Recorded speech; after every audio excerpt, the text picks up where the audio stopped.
Hi. Hi. All right. So we're here. We're doing it. We're doing it. And I'm going to definitely let you take the lead on this topic because it makes me very uncomfortable. Yeah, I do. I think that this is going to be a really good practice for us because this is a topic that we have I would say maybe even more so than most of the topics we've touched on at this point, like just very different experiences. But I think it's going to be good. And actually, a lot of the feedback that I feel like we've been getting for this podcast is how well we embody those polarities with such like love and respect for each other and curiosity. And I think it is a really good, I don't know. I think people are really relieved just to see different people just love and respect each other so much. And I don't know. I'm really glad it's coming across that way, I guess. Mm-hmm. I also think that it's important. I think it's important to be able to talk about things that you're like, don't feel like you have any authority in from a place of exploration. And this is that for me. Like when Emily had first mentioned wanting to talk about this topic, I don't even know why I just called you Emily. I'm like still hung up on that. I'm like, why did I just call her Emily when she's sitting right there? And then I just got in my own head and here we are. What was I talking about? Oh, when you brought up talking about this topic, body image, I guess, the way we feel about our bodies, I immediately was like, oh, hell no, I don't know how to talk about that. And it took me weeks actually to wrap my head around it. And I love that you kept pushing me because you were like, look, that's the point of this podcast is we are not like claiming to be experts, claiming to be authorities. We are just digging in and exploring and sharing our experiences because at the end of the day, not like everyone has different struggles, right? And it's just, I don't know. So from that point, because we never intended this podcast to be something where we're claiming to be authorities on really anything.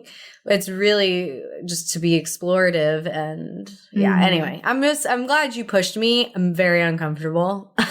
Yeah. I'm so glad that because what I am curious about this is I'm actually interested to see if like there's just a lot of people that feel very similarly to you. Like I know there's going to be people that identify with my story, but I think that there's going to be a lot of people that identify with your story as well. And that's probably going to be really relieving for them because they probably feel just like how you do right now, you know, in talking about this. And I think I so value your perspective and like your curiosities. And it doesn't matter that you haven't had the same exact experience as mine. It's like really refreshing in that way. So I'm excited to see how this pans out. But yeah, body image. If you say so. We're going to try it out. We had people specifically ask for us to talk about body image and our relationship with our body. And I've had I guess more of like a quintessential girl experience where I've had a lot of struggles with my body. And I think this is going to be such an interesting conversation. And I'm so curious about you because you've had a very different experience. You've had more of a sense, from my understanding, like that wasn't your struggle. Like yours was other shit, but it wasn't like a struggle against your own body, which honestly, I'm so fucking glad for that there's like women that make it through without that being like a huge issue, you know, like truly. Yeah. But I'm like, so where do we begin? I guess why don't you start with yours? And then I'll tell my story. Yeah. With it. And then we can like talk about like what we think about it all.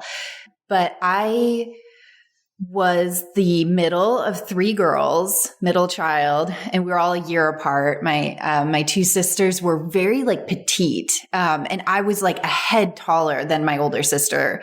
And I was like an early bloomer. So this was my like experience. I felt like I was ginormous. Like I felt like I was a ginormous person because I was perfectly average size. My older sister's very petite. I'm still taller than her. How tall are you? But as I'm 5'6". Okay. Which is like pretty average. You're I 2 inches taller than me. Ginormous. Like I feel you're 2 inches so taller I'll get into I know, it's like crazy. I feel like I would have said I was like at least like 5 inches taller than you, but I know you're not like that. So this is the weirdness, okay? Perception of one's own body. Mm-hmm. This is the strangeness. But having that experience growing up, and I remember it really was solidified when my family members would like say for like a gift or a Christmas present, and we would always get like the same gift. So they'd buy like 3 of the same t-shirts, let's say. And my sisters would get like size small and I would get size large, which didn't fit me, which was way too big. But what I understood from that experience and having that happen more than once was that people perceive me to be really big because I'm bigger than like my sisters. I'm taller than them. Oh, yeah. And so I started perceiving myself to be a lot bigger than I actually was. And then that developed into, you know, like obsession around like calorie control. I know a lot of like young girls experience that. And then on top of it is I was playing soccer, doing gymnastics, and I was working at a horse farm, like throwing bales of hay and shit, like 5 days a week. Like, so I was like ripped. I was like this, like, so I remember like, and this was like pre-stretchy jeans, right? Like I'm talking like, this is like the 90s. It was the 90s. Shout out to Kevin. We love you. Someday Kevin you will be on our James Thornton, podcast. for anyone who's confused. We love him so much. Brought us joy in 2021 for sure. But so no stretchy jeans. So I had these like ripped quads and I'd try to go shopping for clothes, and the sizes I would have to buy just to get my thighs into it, and like just these giant waists. It was awful. Like buying clothes, trying to find clothes that fit on my body.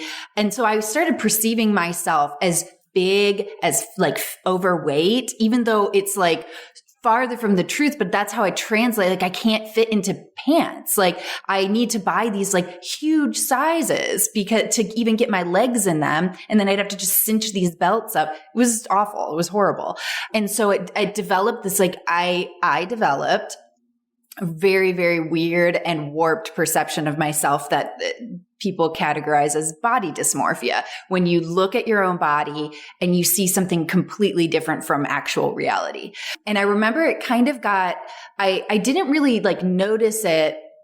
I wasn't consciously aware of it until like I remember early on in my relationship with Luke, and he's like 6'1", like 200 pounds. Like he's like a pretty like big guy, not huge. He's just a dude. And I remember seeing like a picture of us and seeing like how small I was in comparison to him, and realizing I felt as big as he was. Like I perceived myself to be 6'1", 200 pounds. And like, and it was surprising to see how small I was in comparison to him. I actually have like a funny story that like was another, like just adds insult to this whole thing. Go.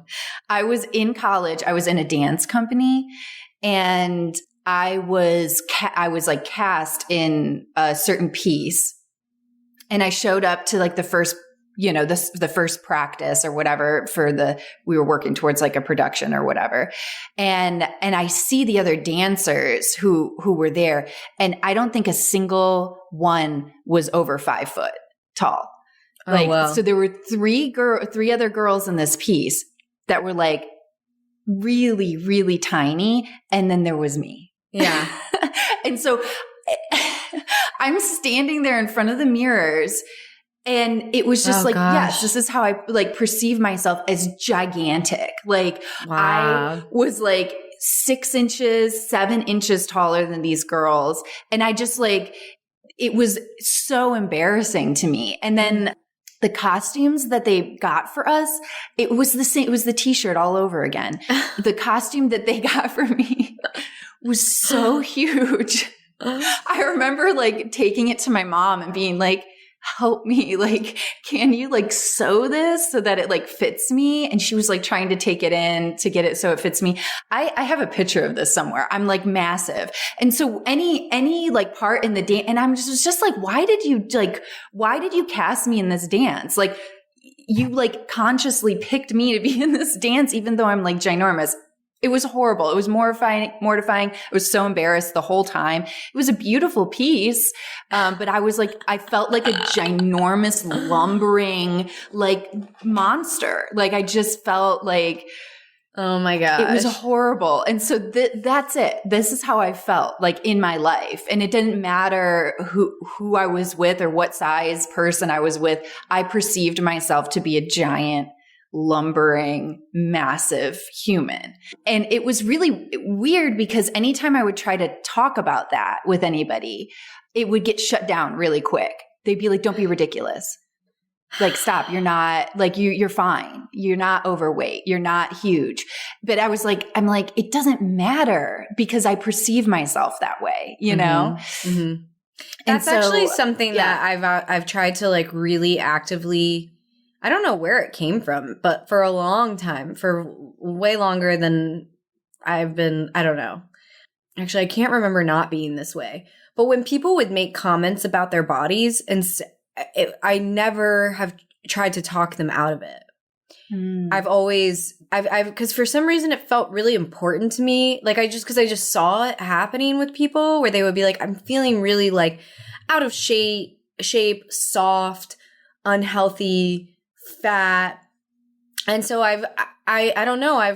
I just, it's always been important to me to say things more like asking them questions, because it's always bothered me that people just try to shut the conversation down. Yeah. Like without like exploring it with people. And I think actually, you know what, because I have someone in my life who's very important to me who has like struggled with eating disorders, and we've talked a lot about this. So that's where a lot of my insight comes from in those conversations. And I think that there's actually, the conclusion we've come to is that there's actually a lot of similarities when it becomes like problematic to addiction and struggles with substances. There's just a lot of like parallels where like that's where we relate, where I'm like, oh, I didn't experience that with food, but I experienced that with alcohol. And something that I think has always bothered me is like when I've had a struggle in my life, and when I've maybe brought it up and like passing to like, cause it's like if you just shut it down, you're like, it's actually really hurtful. And I think I knew that on some level. And so anytime somebody has like said, oh, I just feel awful, I've always tried to not like dismiss their perceptions of their body. I don't That's like so know. Huge. Yeah. I also think that it's actually because my mom did it for me. And I actually think my mom is the reason I didn't have, I think this hasn't been as much of a struggle for me. I remember a really important moment where I was like, I said something to my mom about maybe being like kind of fat or something. And she was like, she didn't say, no, you're not fat. She was like, why do you think that? Like, what is like making you think that? And I have no idea how old I was, but I remember pointing to my tummy, like my stomach, and like showing her like the soft parts, you know? And she looked at me and she was like, you know, you have like a lot of organs there that need to just like fit, and it changes. Like you're going to eat and that's where your stomach is. And so it's going to get bigger when you eat, and it will be like smaller when you don't eat. And then as you get older, you're going to have hormonal changes that's going to kind of affect your body. And like, I don't know, you just have to like feel good in your body and not like, and I think like that conversation was like fundamental. Wow. And like making me, and this not being as big of a struggle for me. Wow. So, and I think that's where I learned it from, because I mean, even today I have girlfriends that like someone I pull with, and she'll be like, I'm feeling so soft right now. She looks fucking amazing. Right. And I'm like, but she'll be like, I'm feeling so soft right now. And instead of being like, you look great, I'm like, yeah, I mean, I have periods of time where I feel soft, and there's just, it's just like an indicator, like time to get back on it. Like, I don't know. And that's, Yeah. I so love that your mom did that she had and I don't know what the shutdown is. I don't know if it's like comes from fear in people. Like they're afraid, they don't want, it's so uncomfortable, the thought of like somebody like being disappointed in their body, or maybe they don't want to think about how they feel about their body or something like that. And they just shut it down. I bet there's a variety of reasons. I think, I'm sure sometimes it's just automatic. That's what we've kind of been taught to do. Or they've been. Yeah. That's how people have treated them. Yeah. Yeah. And two, I think it's for some people, it's a level of like discomfort. Yeah. I'm sure there's like a variety of reasons, but I do think it's really harmful to dismiss how people feel about their body and just shut it down and be like, you look great. You look fine. Yeah. Because it's like they clearly don't feel that way. So it doesn't like matter that you're saying that to them. Like it doesn't actually help. And no. Yeah, it doesn't help. And so I feel like I experienced a lot of that. And so I just like stopped talking about it. Right. Mm-hmm. Like, and it just like, it just goes underground. I internalized all of it. And, in some ways it's like, a little gaslighty. Yeah, like you don't know how you feel about your body. So yeah, it's just like, and it just adds to this like, first of all, I gotta say like, I do think to some extent, and again, I don't know, it's not like I've been going around like surveying people, but I do think that like the not perceiving your body, I think I'm the same size as everyone. So I have that too, but I don't think that it manifests in like a negative, like a harmful to me sense. Uh-huh.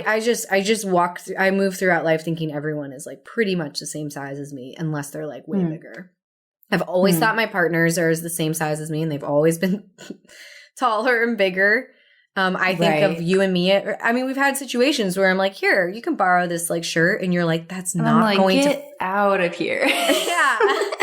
And I'm like genuinely like, what?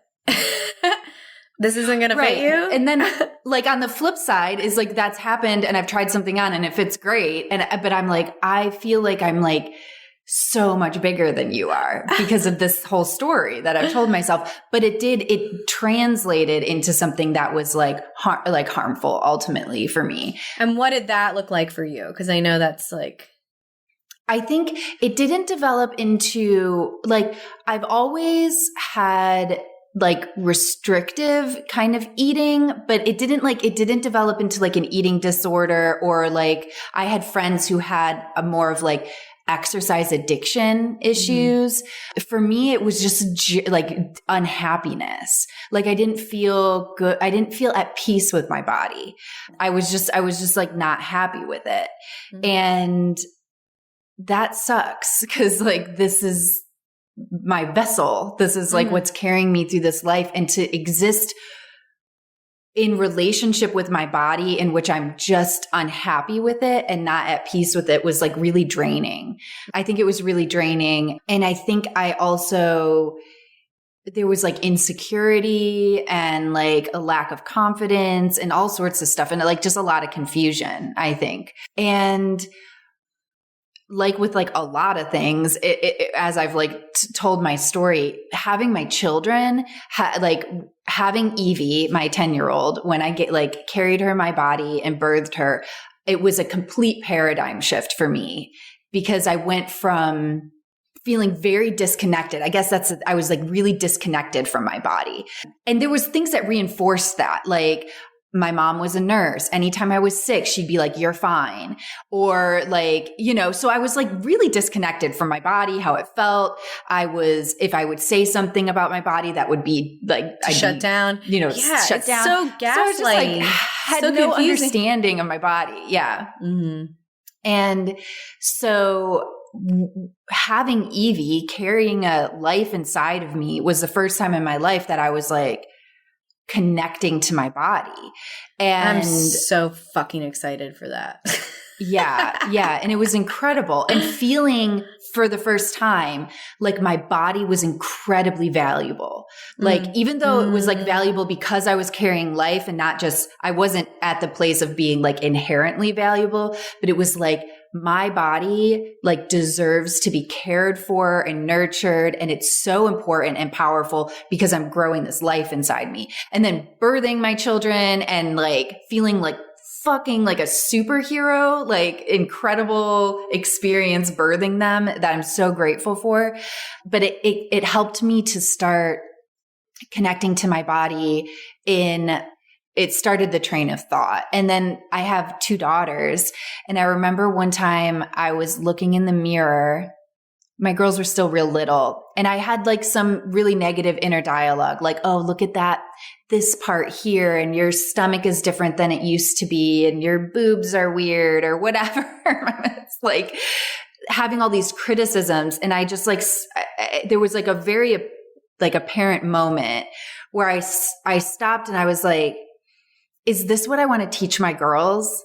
Like to do this? Do I want to teach them to do this? Because if this is how I treat myself, that's what they're going to pick up on. You know, they're going to pick up on mom's not happy with her body. Mom has criticisms about her body. I picked that up from my mom, you know, and I'm going to teach them to do the same thing that I'm doing. And I was like, I don't want to do that. And I just decided like that I'm not letting myself talk to myself that way anymore.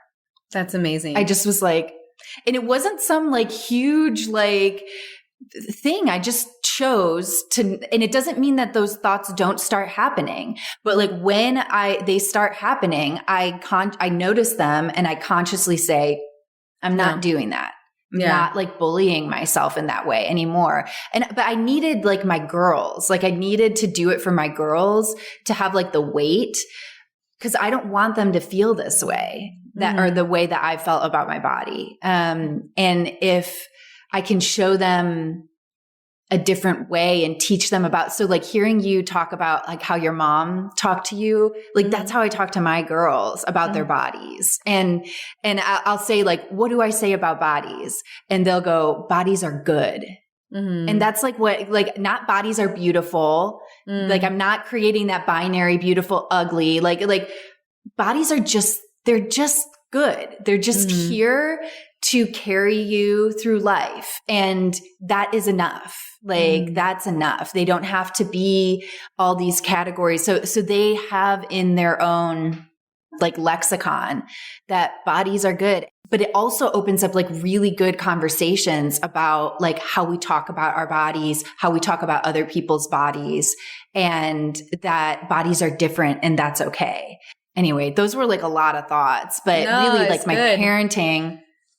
parenting has, as so many things, has been such a catalyst for my own healing in this area. Yeah. Yeah. I love that so much. That's what makes me look forward to parenting. Part of it anyway. Yeah. Cause I mean, that's what it is. God. Yeah. So as you were talking, like it's interesting because hearing you talk, so obviously when you brought up this topic, it's like, you know, it's a really intense topic and it's really created so much harm in so many people's lives. And it's also really interesting to me, I'm realizing, is how we have this like narrative that you can't speak on a subject unless you like personally like grappled with it. And I think that that's unfortunate because it prevents people who don't have struggles with like a particular thing from like talking about their own experience. And like maybe there are people who have experiences like mine, you know, and it's like, I don't know, it makes the conversation really one-sided, right? Like, so anyway, so when you were talking, something I was realizing is, first of all, I've absolutely had like my own struggles with like my body, especially in college. I had a period of time where I like was like seriously restrictive eating. Like I was trying to eat like 1,200 calories a day while also mountain biking like hours. And I was trying to get to like 100 like pounds, like 110. Yeah, which is like tiny. Wow. Yeah. Yeah. Because that's the other thing that happens as you get older, you get heavier. Like you just get heavier. Like I'm not, like I was like, anyway, you're like scrawny when well, some people, at least I was like yeah.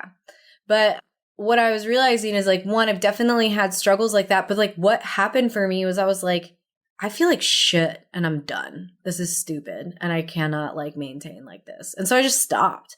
I think a big thing also, again, after hearing you talk, that kind of has like contributed to maybe why this wasn't so much of a struggle for me actually, is because I have always gravitated towards science and specifically biology.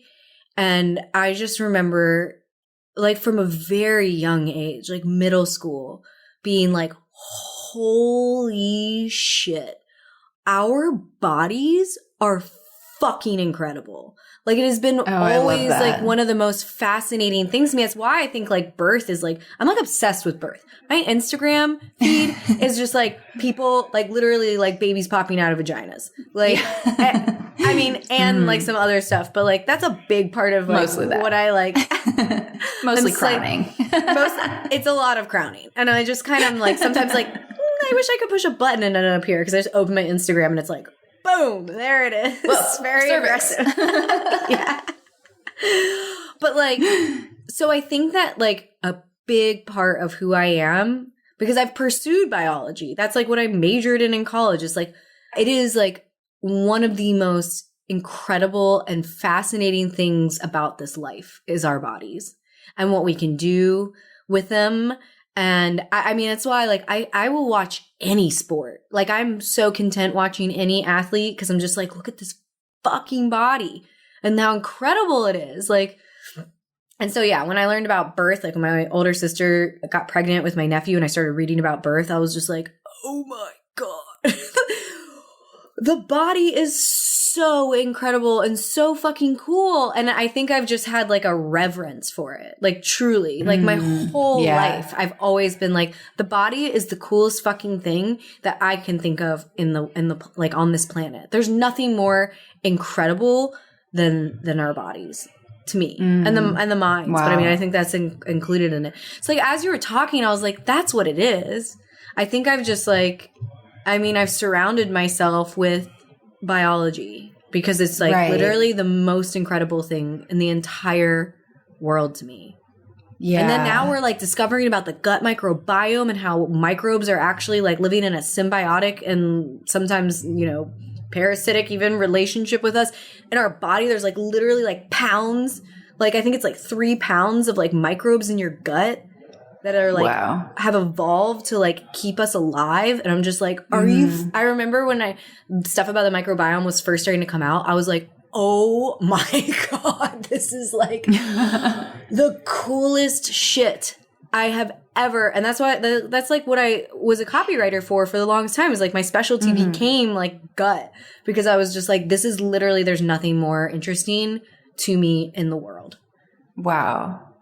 And so I really think that I've just like my reverence for the body has kind of has prevented me from being so hard on my body. I will say also, if you, I don't know, the body I got assigned with, I am okay with. Like I don't have a lot of health problems. I think that helps. I know people who struggle with like chronic illness specifically because I work right with them, write about them all the time.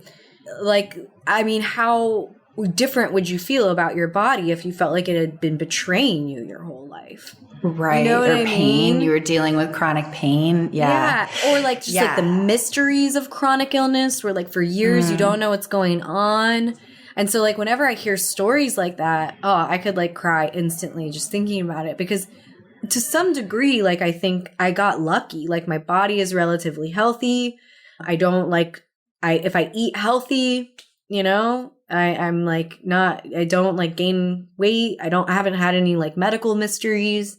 And so that obviously contributes. It's like it's definitely a part that is played in it. But yeah, I just have reverence for our bodies and think they're like the most incredible fucking thing in the world. And I could like, just spend my life like, like reading about it and being completely immersed in it. There's nothing more incredible. Yeah. I mean, I think that's so beautiful. And if we could teach kids that, like, if we could, like, if that's like what we were teaching children about, like how, like with this reverence that you're talking about, like, I think it it would have like a massive impact. You know what I mean? Like I think that's the importance of science. Like, I think science is so like, for me, it's like, it's interesting because I'm studying Judaism because Ben is Jewish and I am converting. And so you have to like study it. And like, I'm reading all these books. I'm about to meet with a rabbi and he got me to read this book. And one of the interesting things about Judaism to me is that they see divinity in science. And they see like God in science, which is not my experience in Christianity. Right. Yeah. And so reading about that, I've been like, oh, that is how I felt without knowing that I could feel that way. Do you know what I mean? Like, it wasn't like with a Christian upbringing, that's not really like what you're like believe. But I really do think when I like read that, which was only like a week ago, I was like, oh, this is it. This is why science has always, like, especially biology, ecology has felt so important to me, because it's like how God like showed up in my life for like decades. Do you know what I mean? Mm-hmm. I don't know. So that's, I don't know. I think that's, I don't know. I think it's even just hearing you talk that way is like really like healing for me. Like just to be like, oh, I can't, it gives me permission. Like I can have reverence for my body. Like it can be this like really beautiful thing and not this like thing I'm struggling against, you know? And I feel like my shift started happening after I had my girls, and really recognizing like I want to have peace with my body because that's what I want to teach my children. And but I think the big shift in my thinking that allowed me to move into having peace with my body kind of goes into our whole, the mystic and the scientist like realm here. Because I started digging into the idea of like, what did I believe about the consent around my own existence? I started asking myself these questions because the package we're handed is that like God put you on earth, right? Whether or not you believe in Christianity or whatever, we kind of have this like base understanding that something outside of us put us here and didn't ask our permission. And so inherently we have this like understanding of our reality being non-consensual. Like, I didn't fucking pick this body. I didn't pick this family. I didn't pick like any of this stuff. This is all not consensual. And so that was causing me a lot of distress, because if that's like what you subscribe to, then hating your body, being frustrated with like your family and your existence, and feeling like a victim of your own reality makes a lot of sense. Like self-loathing, all of that fits into that narrative really well when you believe that your reality you didn't consent to it. So that was like, I was like, when I first kind of uncovered that, I was just like, do I have to subscribe to that? Like, what's the alternative here? Yeah. Like, we can't prove that that's true. We all just like subscribe to it, but we cannot prove that that's true. So why don't I look at some alternatives? And so for me, the idea of that I consented to my reality, that somehow, somewhere my consciousness chose this body, this time, my family, that thought, when I first like grappled with that thought, I experienced like such cathartic relief, because I was like, oh, like if I like picked this body, if like some version of my consciousness chose this body, I could just maybe like trust myself that it picked this body for a reason. And because that this body was going to carry me through what I needed to experience in this lifetime. And I can just have peace with that. I could just trust that this body is what was going to do right by me. Now that's would be a completely different thing to grapple with if I had a chronic illness. Like that would be like a whole other like level of like, that goes into another area. I know. I don't know if I'm ready to like go there yet, but I don't think that we can, because it's like something I've spent a lot of time like reading about, and it's just like, Man, it's such an entirely unique situation that I really don't think unless you're in it, you can fully understand the magnitude of how it just impacts your day to day. Like, yeah. And I cannot, but I still prefer the idea that we are not victims of our reality, that we are not put here to just suffer in our bodies, like in this non-consensual reality, that somehow, somewhere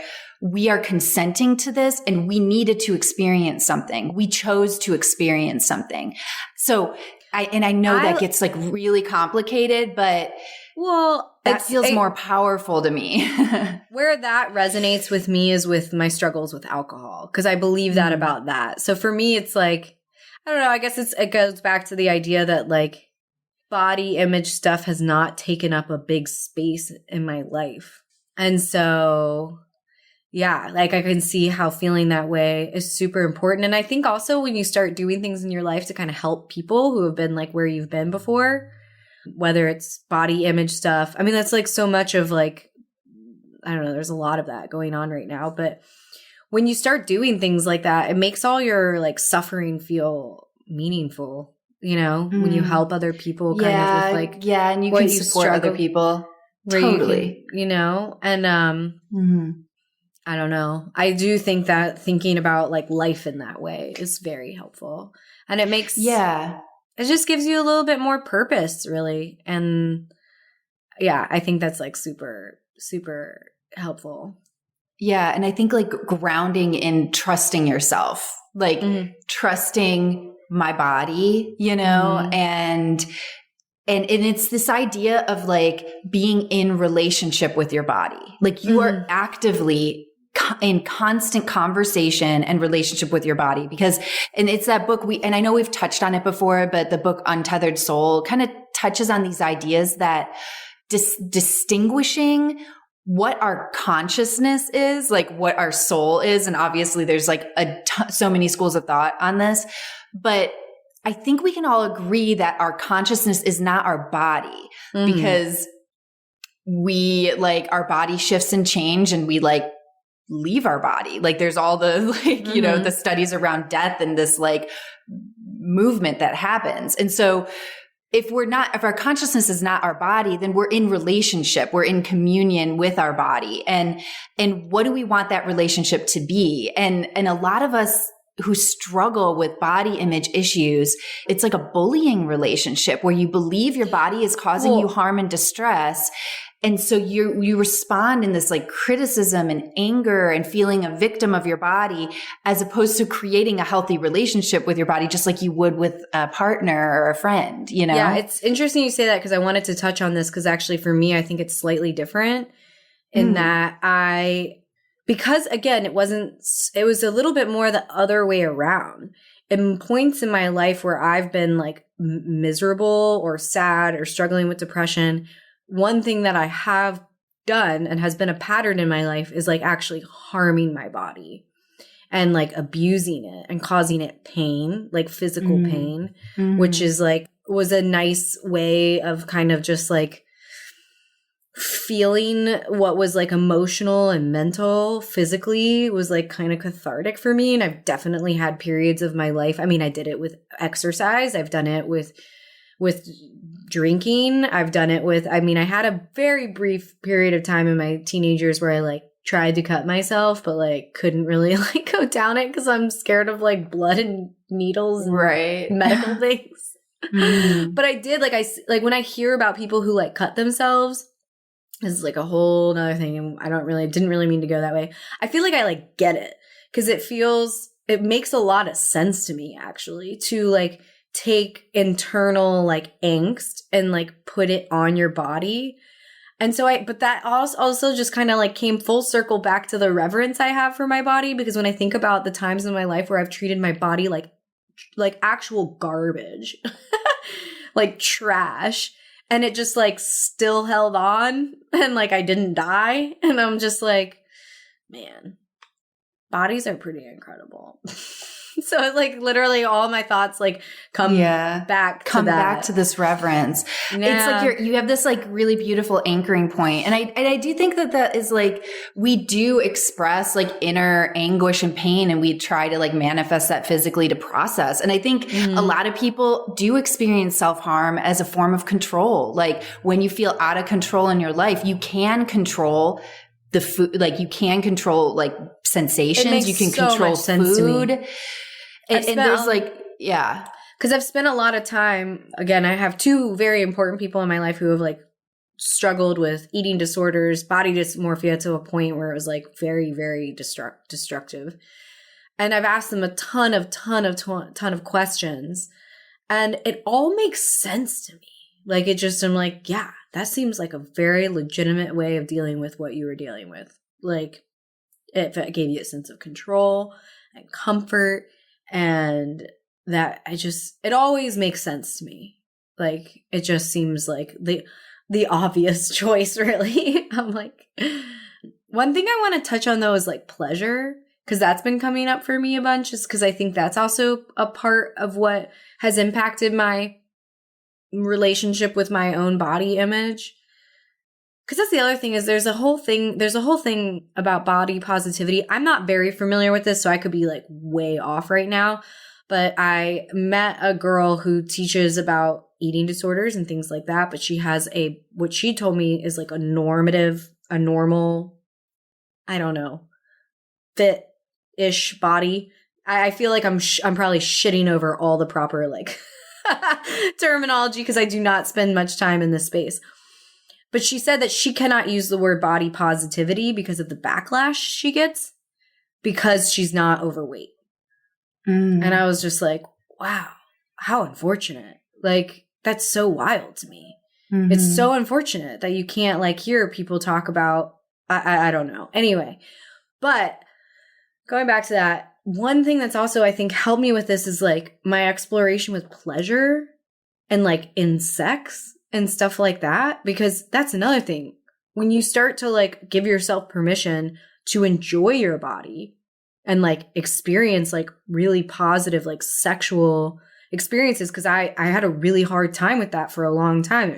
We talked about it in our Patreon episode, Unlearning Beliefs Around Sex. So there's a lot more about that there, but that was like a very intentional practice for me. Like I wanted to be able to like enjoy my body physically, you know, via like sex and sexual experiences with my partners, and not feel disgusting or have shame, and feel good naked and feel good like and present while having sex. And so I actually think that like a lot of that helped me as well, because that was super important to me.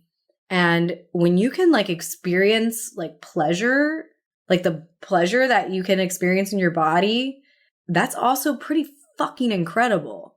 Like, I don't know. I am of the belief that we are not meant to like not experience that. Like that's again can be sometimes like a extreme Christian belief, is that like, you know, it's like holy or even praised to deny yourself pleasure. Yeah. Actually, this is another theme in Judaism. And again, there's many schools of thought in Judaism too. So like we're never like trying to talk about all Christianity, all Judaism. We're all like our experiences. Yeah. But that's another like thought that's been kind of healing for me, is the idea that like pleasure is meant to be enjoyed. Like your body is meant to be enjoyed and can be a very pleasurable vessel and a tool for experiencing like bliss and ecstasy and happiness. And so I think in my journey through that as well, it's all like led me back to the same thing of just like, fuck, the body is so cool. Yeah, so I love that so much. That's a whole nother thing. And I think that that's also something that could be healing for people who struggle with this, is like finding pleasure in your body. Engaging in pleasure. Yeah. I think that's such a good point. I'm like a little distracted because there's like a party happening behind me or something. So I'm sorry about any of the background noise here, but I actually didn't hear it or notice it. Oh, good. Cause I'm like, what the fuck is happening back there? Some like family reunion. But I think like the disconnect. Yeah. It's this like idea of being completely disconnected from your body. If you feel like your body's bad or sinful, and you really like touch on a good point, bringing in these like puritanical ideas that we have really instilled in our country because of Christianity. The idea that how you glorify abstinence, yes. refraining from pleasure. I mean, I was taught that masturbation was sinful. And like when you're taught that, and then specifically being a woman and how a woman's body will cause her quote unquote brothers to stumble, like, and blaming women's bodies for causing men to lust. I mean, this is what I was like taught. I wasn't allowed to wear certain clothing. Like it was very restrictive. And I remember I have so many stories of getting like pulled aside by like leadership in the church and like reprimanded for your body. My jeans were too tight or my whatever. Yeah. Fill in the blank. Like the strap on my shirt was like too small. Like it needed to be an inch wider and so there was like this like emphasis so much shame on your body, shame around your body, like so much. And actually not only just shame around my body existing, but I'm causing other people to sin. Like my body is so bad that I am causing men to falter in their relationship with God. Because of my body. My blood is boiling. Like, yeah. Like it's this just like the whole thing with like breastfeeding that's going on right now. I am literally baffled. Absolutely baffled. I am like, what kind of a human thinks that it is inappropriate for a woman to feed their baby wherever the fuck they need to feed it? Mm-hmm. Like, yeah. That there's like, I just don't even understand the line of reasoning. I mean, I can kind of like, I know it, like I am familiar with it. I've heard it, but like it is so fucked up and just so also like take responsibility for yourself. Take responsibility for your own actions and your own fucking thoughts. Like really, truly, there needs to be more responsibility placed on each individual person to like what they do with what is in front of them, because that cannot always be controlled. And I just I like to blame others. I don't know. I guess like, yeah. No, you're so mad. Your rage is so valid in this topic. I'm going to breastfeed my baby wherever the fuck I want and try and say you're just going to like squirt the people with like breast milk like, next to you. Like, get the fuck out of here. Out of here. Oh my God. Yeah. Don't come near my baby. I know. Like I experienced that like with breastfeeding because I felt like a lot more open with it and I experienced criticism. Like I experienced that shame. People like telling me to put a tent over my baby and like suffocate my baby while like, and so what I just like constantly like removed myself. I would just use it as an opportunity to like tuck away somewhere with my daughters and breastfeed them. But it's like it's also changing. Like it's already changed so much, I think. From like in the last 10 years from when I had my Evie, it has changed so much. Like, and I'm like, I'm so excited for you to be pregnant and have a baby. And I just like, I think I'm going to like vicariously get to experience like this just a new place we're in a lot of regards around like women and women's bodies. And but side tangent. I'm so excited to continue this podcast through like all of life. I know. It's not like a big statement to make, but I'm like, I'm excited for us to like explore all of these same things throughout the shifts in our life, because that is what this is about. Like, I'm sure I'm going to have a whole new world of thought after I like give birth. Or like am breastfeeding, you know? And I just think that that's like such a fun part of life, really. Is like I'm all so the different excited about seasons that too. you go through and all the insights it gives you. Yeah. I'm really excited I'm so for that. excited to go through all those shifts and just like so fucking excited to go through all those shifts and changes with you and getting to share that with people or like oh my God, like this is like a new thing. And like, I know that's where growth is. And like, I love it. And I love that we're getting to like share that with people. But I do think to kind of like loop back into body image and people who struggle with that, I think it's like just really important to identify like the root of your struggle. Is it like, were you like sexualized and repressed and like by like a religion or a belief system? What is it, something more around like your perception of self or body dysmorphia? Do you like so much of it is the media. Your root? Yeah. Was it like influence from that? The media? Was it like you were like there's experienced a really unsafe childhood and you were out of control. And so this was a way for you to control your reality is by controlling your body or your calories or exercise, like getting really clear of like, what's the story there? What's the trauma that has informed the disconnect that you have with your body? Okay. You know? Yes. This is something that just like occurred to me, you know, because so much of I think what goes on and where I see the blame being placed is in like mainstream media, models, marketing, advertising, you know, the body image that is like being represented and that, and like all of that is so true and valid. But something else, because I'm obviously like, when we decided to have this conversation, I've been thinking, I'm like, what has contributed to feeling better in my body? And something that has definitely helped me feel better in my body is like, I had this whole period of time after my very long, vanilla, monogamous, very Christian-ish relationship that I've talked about a few times now. When I came out of that, I was like, everything's on the table. Like that was so wildly not in alignment with who I am, but like, who am I is like what I was going through. So I just started like dipping into and exploring all kinds of things.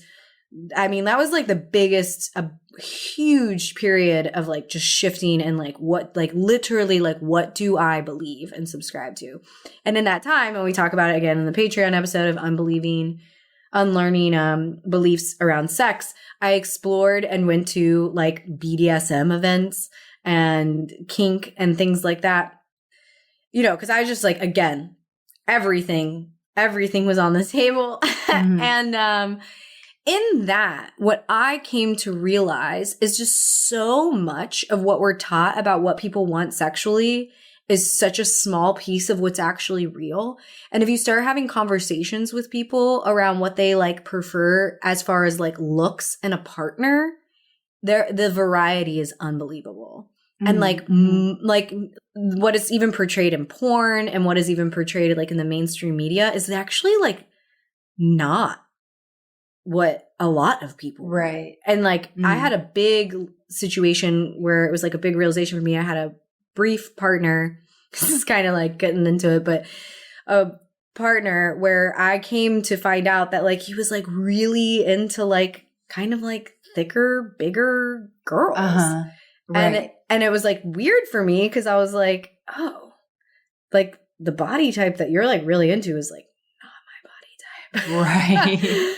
And it was strange to like have that like experience and realizing that, and then he had shame around being attracted to that body type. Wow. Like so much shame. And I was like, there's nothing wrong with that. Like if that's what you're into, then that's what you're into.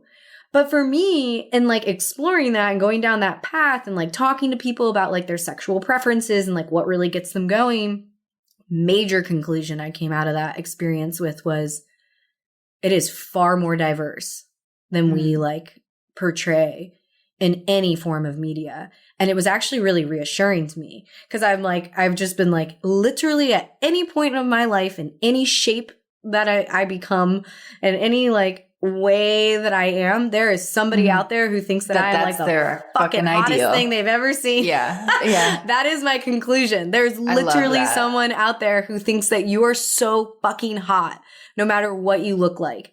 There really is. And it's so, I don't know. I think that's also why I think that whole world is like super interesting to me, because it's so much more real and raw. And then you learn things like that you just like wouldn't know from like looking at the Playboy magazine, right? Like that's like representing like such a small portion of like what people are actually into.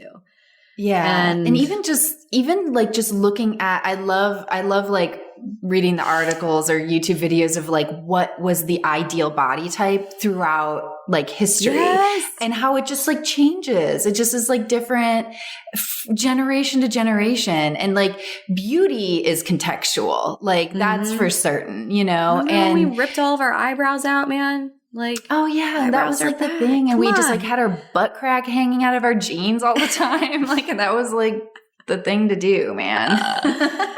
It's just going to come full circle, you know? Yeah. And so it's like, it really, like when you're able to release, I think get really clear on like how much of your opinion of your own body is based on what other people think about you and your acceptance, or because that's huge, especially as like a kid, you know, or like a young person when you're experimenting with your sexuality. It's a lot of like, am I attracted to that person? And then that validates yourself.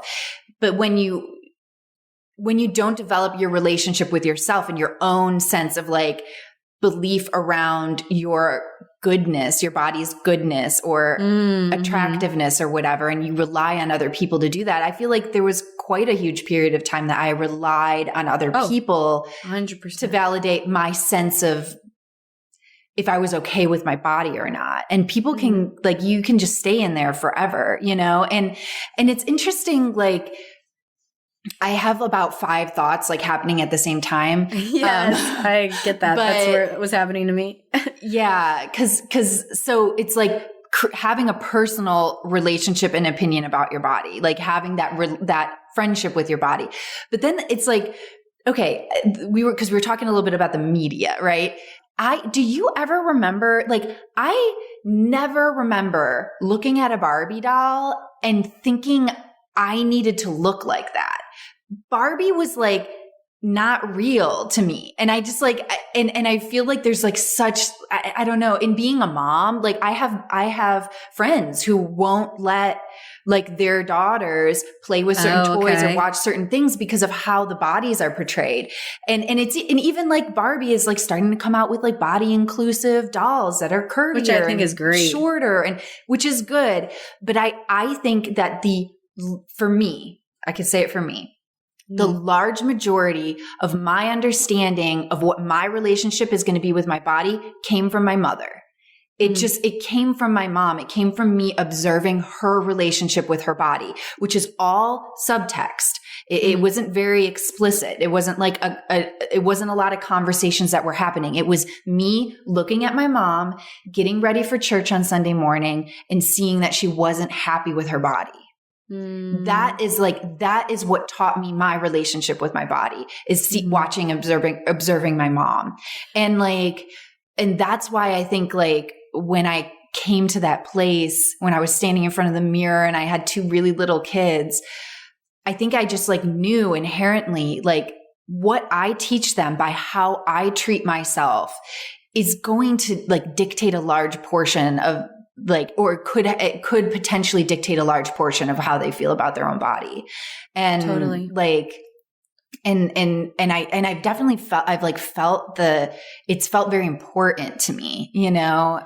Yeah. Now that you're saying it, I would agree. I don't think that, I mean, at least that I'm aware, I don't think the media is what like affected me as much as my mom. And I'm sure like there are people that it did, but it was my mom. It was my mom, you know, I don't know.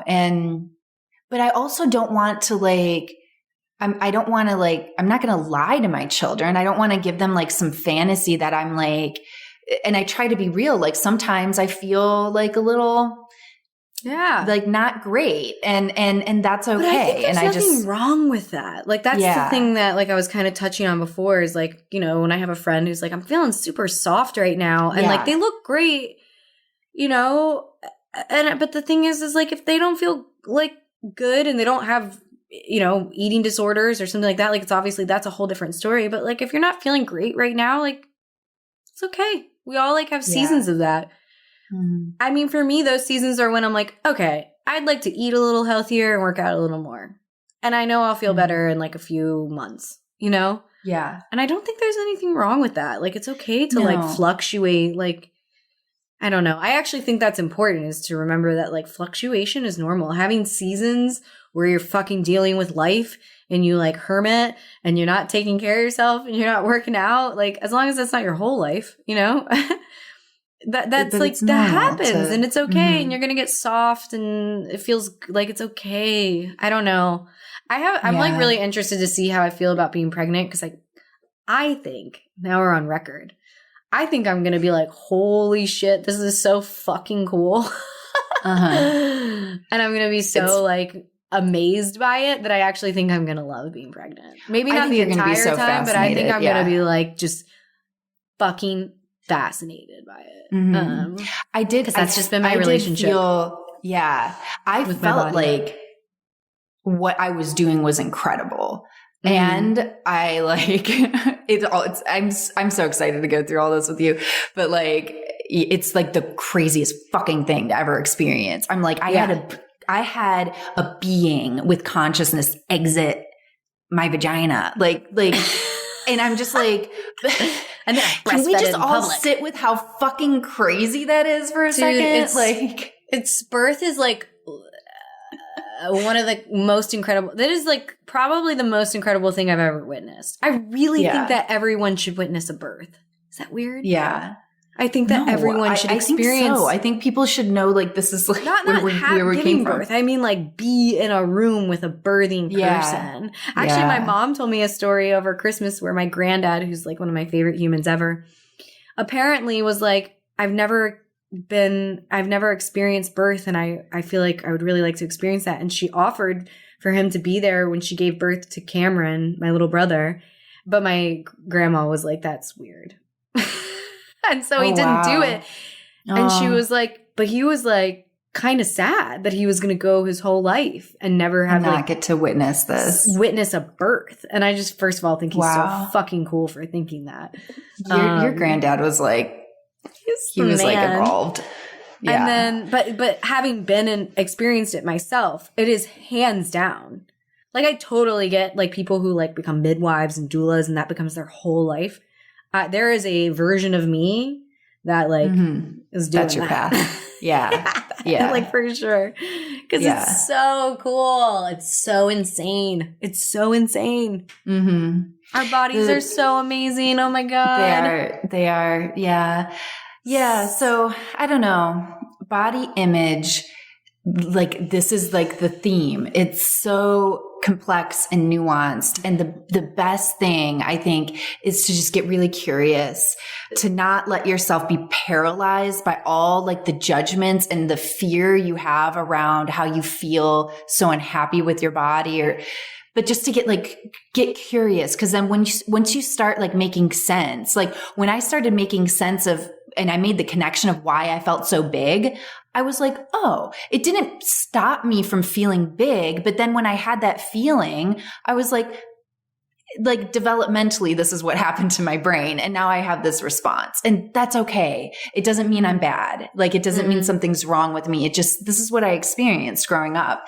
And you get to, those things then don't have such weight and control over your sense of self, like your sense of your body. And I do think like the piece that you have kind of brought to the table, like today with this topic, is this idea of reverence, the reverence that you can have for your body and how magnificent it is.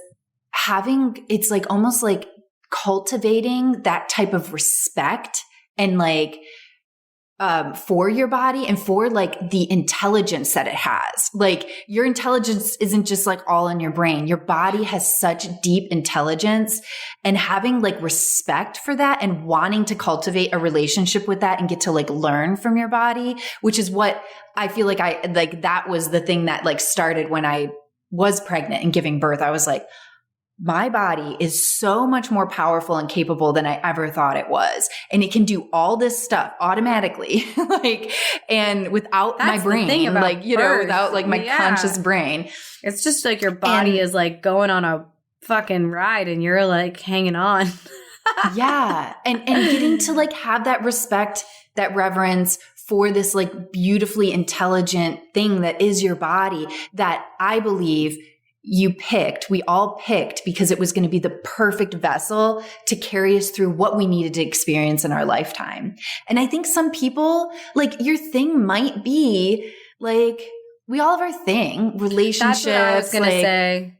Everyone has their thing, and yours career, might not. It could be yours. Could be your body. It could be just like being in relationship with your body. It could be that important, and it's worth investing in, and like allowing yourself to let that be important to you, to let your relationship with your body be important. You know.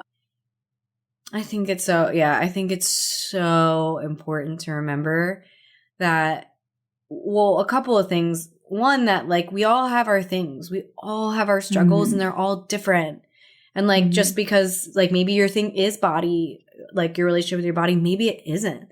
But there's something to be learned from everyone who's having like different experiences with these same things, I think. Because I feel that way about when people talk about, you know, their struggles with alcohol or their lack of struggle, you know, when they ask questions and they get curious. By the way, that's another thing where people are like, I don't know, if it comes up, people are like immediately say something to evade it turning into a conversation, just like body image stuff. That's something that me and my friend have like bonded over. We're like, if you start to bring it up to like get vulnerable, people are like, whoop, nope, like, fuck, let's not talk about that. Yeah. Yeah. And so it's just like, I don't know. I think for me, just remembering when I'm like moving about life and seeing people and the way that they're like dealing with things, like I try so hard to be curious about what their struggle is, because there's always something that you can learn about yourself, the world, them through just being curious about their like personal struggles. And this is a topic that is a struggle for so many. Yeah. Yeah. It's true. I think, I don't know. I guess like one little like story before we're like winding down, but having gratitude for your body like is so profound and can be so powerful to, like, if you do a morning routine and you're writing gratitudes, a lot of times it can be very external, but like expressing gratitude for your body. And it's something I've tried to teach my girls. And we actually just the other night before bed, we were all sat in front of, like, I've got this like floor mirror or whatever. We all like sat in front of it and looked at and like spoke gratitudes over our body. Like we all just like took turns like saying like, I'm so grateful for how strong you are and for like how healthy you are, and or whatever like, and my girls had their like different thoughts that they were saying about their body, but like I'm trying to like normalize like having that kind of a relationship with your body for my girls, you know. And I'm just like trying, like, man, what would that have been like if I sat with my mom like in front of the mirror and heard her talking to her body and saying how grateful she was for her body. It's just like, I think it would have impacted me so much. And it can be like that simple and that small, like of just like having one gratitude that you're going to say about your body. Or when you look at yourself in the mirror and you start noticing all of those, the trains of thoughts that start happening and the criticisms that start happening, and noticing those, and then just saying like anything, like, you're good. Like, or thank you for being here and carrying me and all you've gone through. Like, you've gone through so much fucking stress, and like, I've neglected you. I've abused you. I've starved you. I've poisoned you. I've like beaten you and up. You're fucking still here and like, dude, functioning, and all the parts are working. And it's just like, like I guess if I could like give somebody like a nugget, it would be that. It would be like to express gratitude for your body. And when you can start doing that, it starts a new relationship with your body. It starts you on that path of like having reverence and appreciation for your body. And that changes the narrative from I'm a victim of my body who's just like, that I despise, into being in relationship with your body and it being having a teacher. peace with your body. Yeah. Yeah. Oh, I love that. I'm glad you made me do this. I'm glad I forced you to do this. It was so good. It was so good. I was like immediately like I have no authority. I cannot speak on this subject at all. But and you were like, that's the point. What you brought was so amazing. Like you brought so much. I'm so happy for how it panned out, because I feel like the insight that you brought and the connections you brought to this narrative is like needs to be said. Yeah. So good. Yay. Trying to receive that, but inside She's I'm like fucking eye twitch. Receive it. Yes. That's another thing that's like helpful for people in your life, is asking them to receive it. Because the people in my life that have the body image struggles, I'll say something to them and then I'll be like, did you receive that? And they're like, no, full blown rejected. Yeah. I'm like, wouldn't it feel nice to maybe just like receive that? I don't know. Yeah. Because that's been my thing, is learning how to like be a good partner to people who that's their like struggle. Be a good like friend, relative, sibling, whatever. Because those people are in your life. I think everyone probably has someone where that's their struggle. Yeah. Listening just being to them. a better person for them. It's important too. Yeah. I love that. Yeah. It's a lot. And it's like, and it is, and I guess it's just like any relationship. Like my relationship with my body has grown and changed and evolved. And I've had seasons where I've had a lot of peace, seasons where I haven't had a ton of peace. But I have made promises to myself about my conduct with my body and how I'm not going to intend harm to my body by how I speak, by how I act, and that I'm going to be, and I don't always like keep these promises, but I keep trying to come back to them to be like, this is my intention. This is my, like what I want my commitment to my body to be, and how I want to treat you with love. Like I want to treat it with love, you know? And, and it's like, you have permission to do that, to like interact with your body in that way. And I think it's really beautiful. And I think the more people that embrace that relationship and are brave enough to face the sometimes seemingly like insurmountable like struggles in regards to that relationship, like it's going to benefit the world, because the people you're in relationship with or your children are going to observe that, and it's going to change the narrative. That's what it's going to like ultimately do, is it's going to change the narrative, and it's going to change the way people interact with their body, and it doesn't have to be the same. Yeah. Totally. Yeah. Totally. Yeah. This is a good one. Glad we did it. This is a good one. It made me, I had a lot of realizations during this conversation, because it's not something I often think about. So it was nice. Good. Yeah. Yeah. I love it. I love you. Love it. This is good. Yeah. So until next time. Until next time. Yes. Bye. Bye.